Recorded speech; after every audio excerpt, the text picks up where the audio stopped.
Yan, may pinapakita lang ako. Pamilyar ba sa inyo? Yung iba siguro hindi, ano. Marami sa inyo hindi pamilyar dito. Matagal itong tanim ko. Actually, hindi ko masyado siyang, alam ko siyang basil. Hindi ko lang alam kung anong variety. Nung una. Sinearch ko mabuti, pinagtanong-tanong ko din, kumuha ko ng nakilala ko siya. Hindi ko alam kasi kung ano yung benepisyo na makukuha ko dito sa basil na to kasi hindi ko siya kilala nung una. Sinearch ko talaga siya.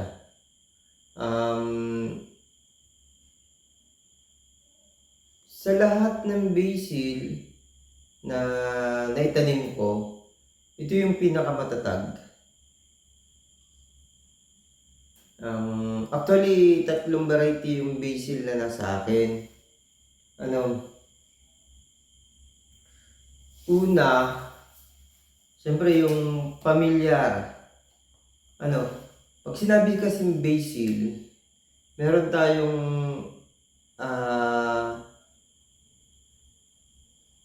pamilyar na halaman. Ito yung ginagamit natin sa mga pasta. Yung malalapad yung dahon. Actually, meron din ako dito eh. Hindi lang ako nakapanguha. Tapos yung pangalawa, hindi natin siya kilalang basil. Tinatawag natin siyang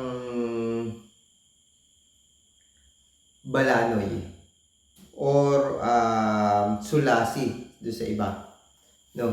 Ang alam nating ginagamitan ng balanoy ay mga pagkaing ulam.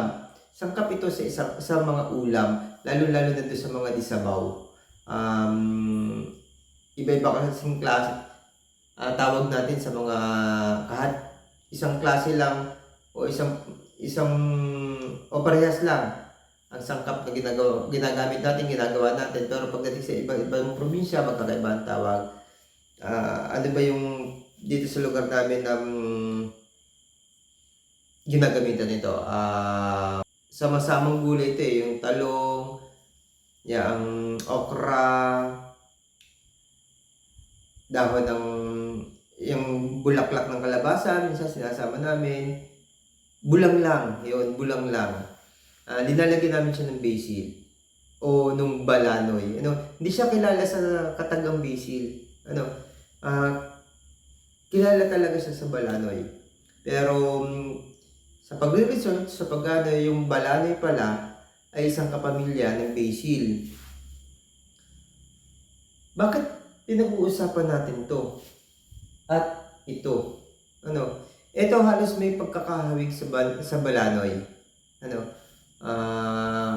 Yung bulaklak niya, malalaki lang yung bulaklak ng balanoy. Tapos, ito, ang bulaklak kasi ng balanoy white. Green siyang ganito, green. Pero pag bumukad siya, white, mas malaki kisa dito o kumpara dito. Ito, mas maliliit. Ang bulaklak na to, kulay green. Pero pag bumukad siya, violet o purple something. Tawag ito.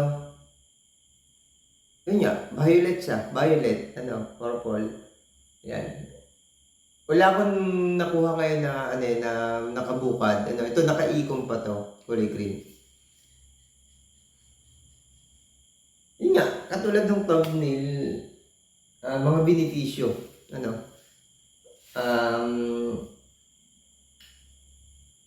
Ngayon nakilala ko, nag-research ako, ano yung benepisyong makukuha natin sa basil na to? Ang tawag dito sa basil na ito ay holy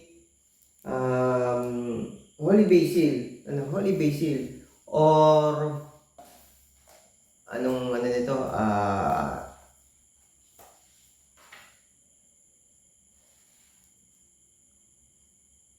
Angel basil. Angel.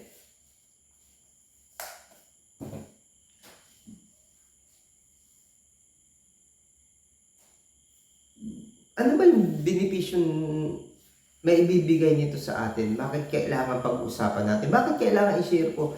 Actually, 1 week na akong umiinom nito with tea. Ano, ginagawa ko siyang tsa o sinasamahan ko siya ng tsa at inihahalo ko siya. Nakita ko kasi yung benepisyo. Ang laki kasi ng problema ko sa aking ito rheuma or arthritis. Yun, nakaka-relieve siya. Nakaka-relieve siya kaya nag-aaral ako tungkol dito at the same time sinishare ko. Ito nga sabi, Holy Basil, also known as Tulsi. Di ko alam kung ano yung Tulsi. That's so familiar sa akin. Pero ang kanyang scientific name ay Osimum santum. At it has a strong aroma and licorice-like taste. Yun yung something na malalasahan mo, maamoy mo. Health benefits na nagustuhan ko dito, yung stress relief. Tulong siya sa mga taong nai-stress para ma-overcome. Respiratory health benefits, anti-inflammatory and antibacterial, immune system papataas. Yun yung mga pangunahing benepisyo na nagustuhan ko. Kaya ay yung ganito, isa ito sa pagpapatuloy ko na gawin, inumin.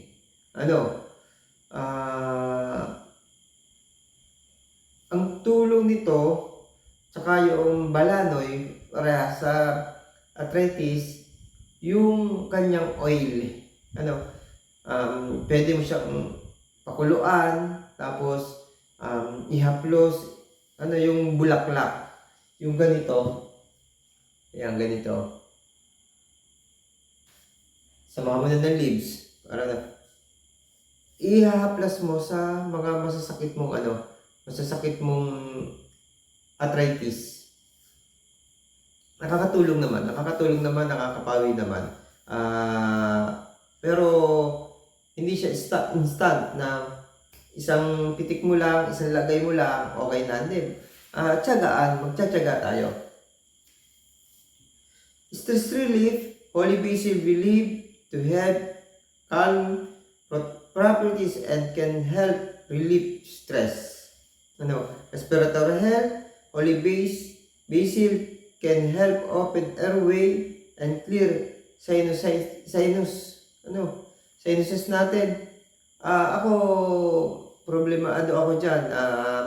Allergy rhinitis with sinusitis at marami akong nagawang vlog tungkol dyan. Di ko din alam na may mga benepisyo ito at hopefully sa patuloy na ginagawa ko maging mas okay. Kasi ito napag-aralan at may mga patunay. At ang isa pang maganda dito, mayroong bansa na kultura. Kasama sa kultura nila ang paggamit ng Holy Basil mula noon hanggang ngayon. Holy Basil can help airway sinuses and may help relieve other respiratory symptoms. Ayan. Anti-inflammatory and antibacterial sa mga may sakit ng acid reflux, malimit o madalas tayong kinakapitan ng bacteria at saka pamamaga, anti-inflammatory. Kasi kasama yan sintomas ng mga may acid reflux, pampataas ng immune system.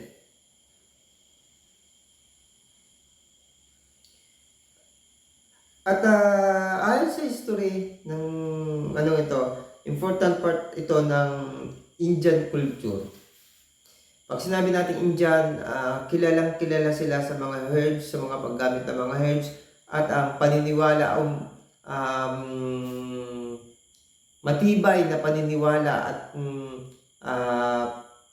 sa mga paggamit ng mga herbal na nakikita natin na isa din ang India sa sa mga mahahaba yung buhay ng mga matatanda. Dahil sa mga paggamit ng mga species na yan, mga herbal medicine, kahit sa mga lansangan nila, yung mga street food nila, puro ganyan yung mga ginagamit at mapapansin nyo.